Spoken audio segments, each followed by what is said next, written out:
Ang Panama Canal ay isang daan ng tubig na nag-uugnay sa Atlantic at Pacific Ocean. Isa itong artificial o man-made waterway. So bakit ba nila ginawa ang Panama Canal? Simple lang, para mapabilis ang pag-travel ng barko mula sa Europa papuntang West Coast ng Amerika. Noon kasi ang isang cargo ship na galing Europe ay napakalayo pa ng tatahakin. Kailangan pa nitong umikot sa South America, dadaan sa Strait of Magellan at maglalayag naman ulit papuntang north bago ito makarating sa California. Kaya naisipan nilang maghanap ng shortcut at dito nga sa Panama ang nakita nilang pinaka-ideal na gawa ng kanal. Ang mga French ang unang sumubok. Sinimulan nila ang construction ng kanal noong 1881. Ngunit sila ay nabigo. Marami ang namatay dulot ng sakit at aksidente. Umabot sa 22,000 katao ang namatay noong tinigil nila ang proyekto at tuluyan iniwan ang kanal noong 1889. Noong 1904 ay ipinagpatuloy ng United States ang paggawa ng kanal at sila'y nagtagumpay.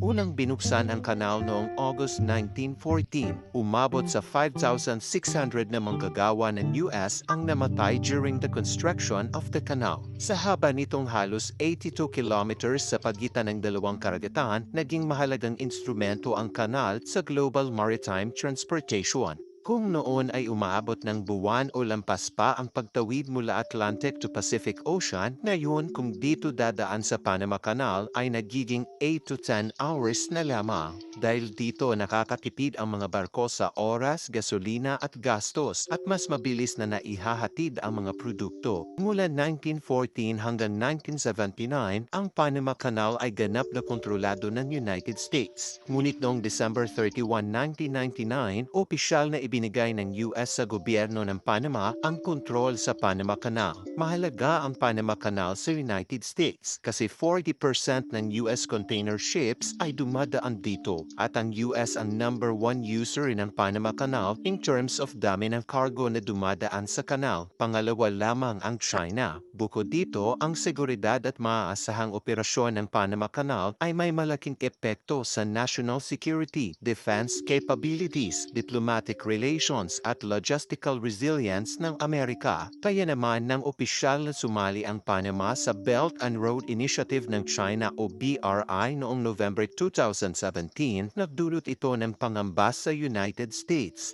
The Panama Canal was built by Americans for Americans, not for others. Ang dalawang port na ito ay napaka-importante. Lahat kasi ng barko na gagamit ng kanal ay dumadaan sa dalawang port na ito at ang nag-ooperate nito ay ang Hong Kong-based company na CK Hutchison, meaning posible na kaya itong maimpluwensyahan ng China. At dahil sa pagiging miyembro ng Panama sa BRI, mas lumaki ang impluensya ng China sa operasyon ng Panama Canal. Kaya naman kinwestiyon ng United States ang neutralidad ng Panama Canal dahil sa ugnayan ng Panama at China. At ito ang nakapagdagdag ng tensyon sa pagitan ng United States at China. Nagbabala ang United States na ang impluensya ng Beijing sa kanal ay maaaring panganib sa global trade at seguridad. Nagbanta si US President Trump na maaari niyang bawiin ang kanal sa Panama at gumamit ng military force kung hindi mapipigilan ang impluensya ng China. China is operating the Panama Canal and we're taking it back.